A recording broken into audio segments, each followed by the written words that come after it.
My name is Pleschka. I'm a lawyer from Germany and I'm working for the ECO hotline. First of all, I would like to thank the organizers of this conference. It's a pleasure to be part of it and to share and exchange our experiences on how to protect children and young people against harmful content online. In the next minutes, Fabian from Jugendschutznet and I will give you some information about hate speech online. But before, we would like to give you a short overview of who we are and what we do.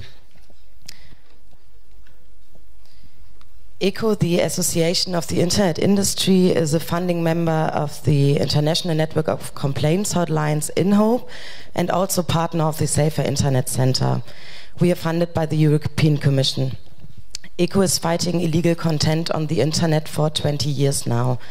Every internet user has the possibility to submit a complaint, even anonymously if desired, and every complaint submitted is investigated by the ECO hotline lawyers according to German law to see whether the content is in fact illegal. If yes, we contact the service provider responsible, that means the content hosting or platform provider, to take down the illegal content. And in the case of violation of the German Criminal Code, we also make a report at the law enforcement agency. We are also representing in committees in the field of youth media protection, and we take part in the task force about hate speech coined by the German Federal Ministry of Justice. Hello, my name is Fabian Jellonnek. I'm head of the Department Against Political Extremism at Jugendschutznet. Let me introduce a few facts about Jugendschutznet.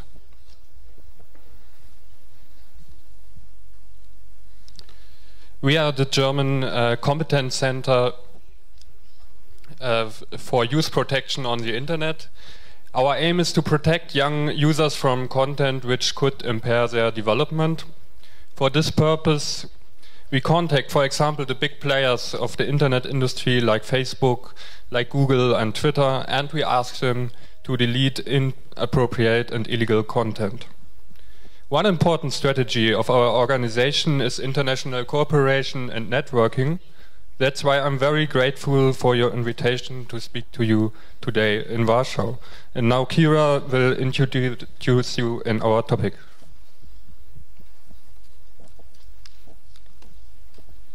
So now you hopefully have an idea of who we are and what we do, and I would like to go into the presentation. In the context of the global refugees crisis, the number of reports about hate speech sent to German hotlines increased significantly. From 2014 to 2015, the number of complaints about hate speech doubled. By now we already have more than in 2015, so at that rate we will have a further increase of maybe 63% this year. For now, we have to clarify what hate speech really is, because there's no certain legal definition. Generally, everybody can say what he wants, but there are borders as far as it crosses over to insulting, inhuman statements. Last year, some big IT companies determined on the European scale a code of conduct on encountering illegal hate speech online. And there it says hate speech is all conduct, publicity, inciting to violence or hatred directed against a group of persons or a member of such group defined by reference to race, color, religion, descent, or national or ethnic origin. This was an attempt to define the term hate speech. Hate speech is a certain form of discrimination. Cyberbullying or shitstorms, for example, are nothing else than discrimination online, but there's a difference to hate speech. Shitstorms or cyberbullying can happen to anyone. Anyone can be affected.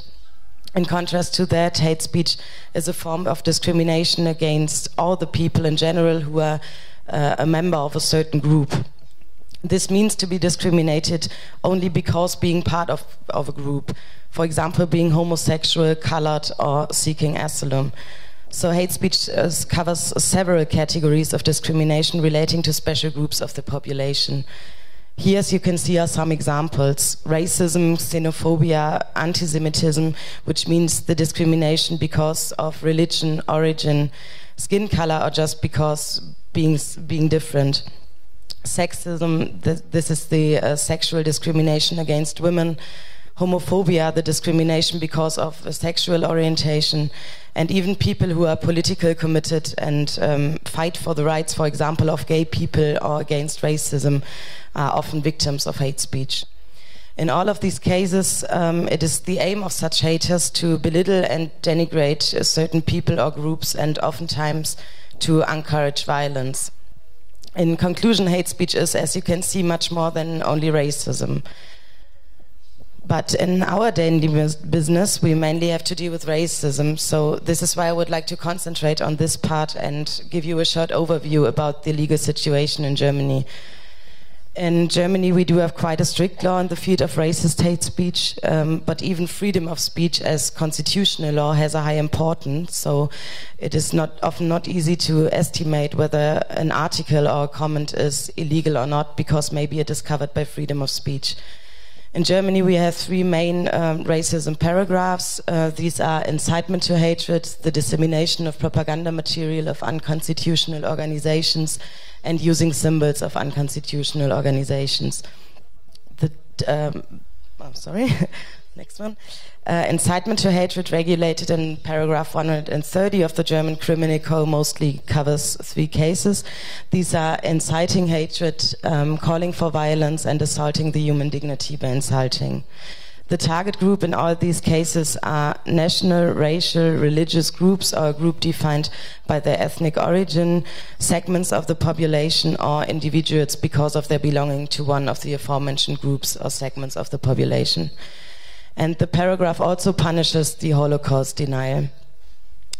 So now I want to show you some practical examples of incitement to hatred. In Germany, expressions like these are sanctioned with imprisonment, at the very least with a suspended sentence.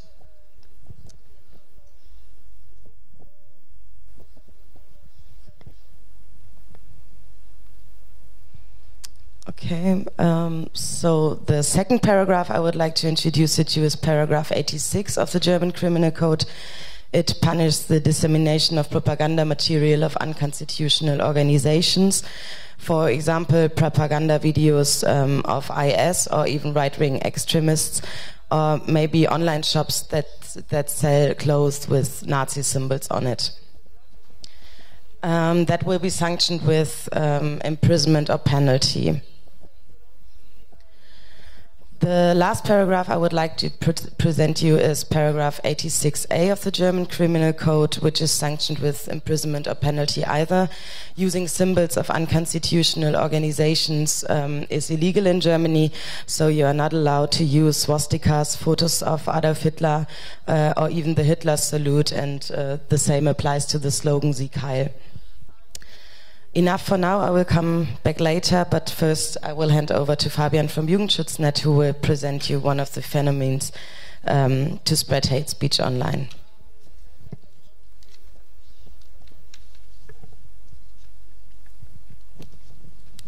Yeah, as Kira already said, hate speech is a widely spread phenomenon in Germany.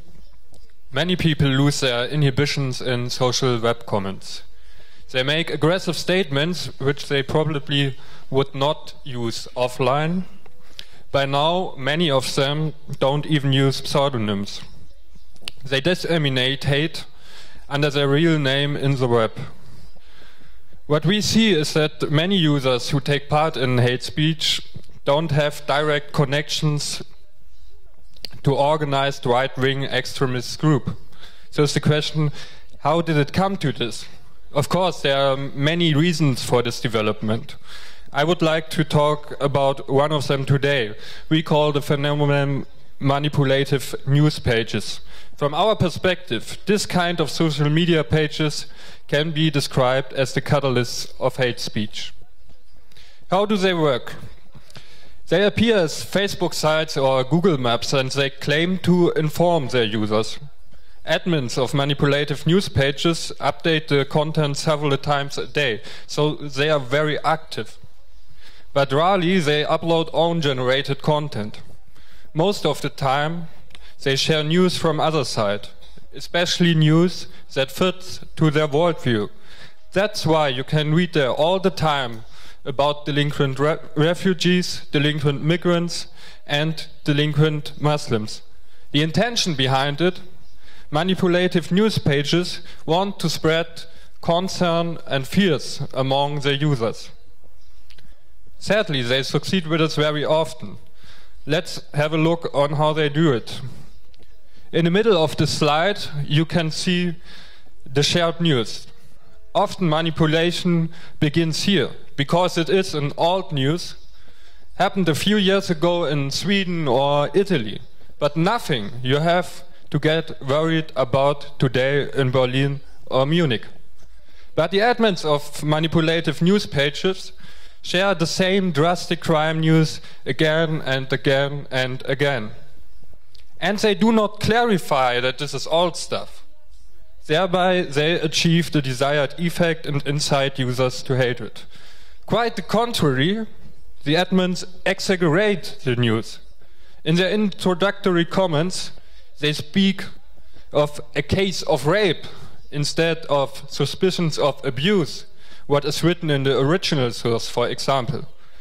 Sometimes they even change the original headline of their source, or they complement the news with even more drastic pictures out of the context. From our perspective, this is a preliminary stage of a hoax. Hoaxes are totally fabricated, and we see them also very often on manipulative news pages. Most of the time, they are originally uploaded by right-wing extremist blogs. So if young people click on the link to read the interesting story, they will find themselves on an inflammatory right-wing extremist site. But let us go back to manipulative news pages and their use of hoaxes. Very often the admins comment hoaxes in a way like, hey look, the mainstream media keep quiet about it. They doesn't report about it. The intention behind the strategy: manipulative news pages try to spread distrust in journalists and distrust in democracy. Unfortunately, this works. Manipulative news pages are very popular in Germany. They sometimes achieve hundreds of thousands of likes and reach millions of people. Under particular drastic videos or news, you can find hundreds of hate comments within just a few hours. Many of them harm youth protection laws and incite to crime and vigilant justice. And users spread the contents more widely. So the image of migrants as a threat for the people will be cemented. So what can we do against this phenomenon? We need a culture of common responsibility.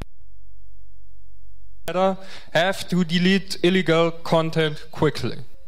Users, especially minors, should learn how to uncover hoaxes and manipulation. The keyword is media literacy. And finally, we need an active and engaged civil society in the web, which take position against hate speech. A civil society that shows hate speech is neither tolerated nor accepted. A civil society that clearly says, we don't believe your propaganda of fear and hate. Now I give up again to Kira, who tells you more about counter strategies.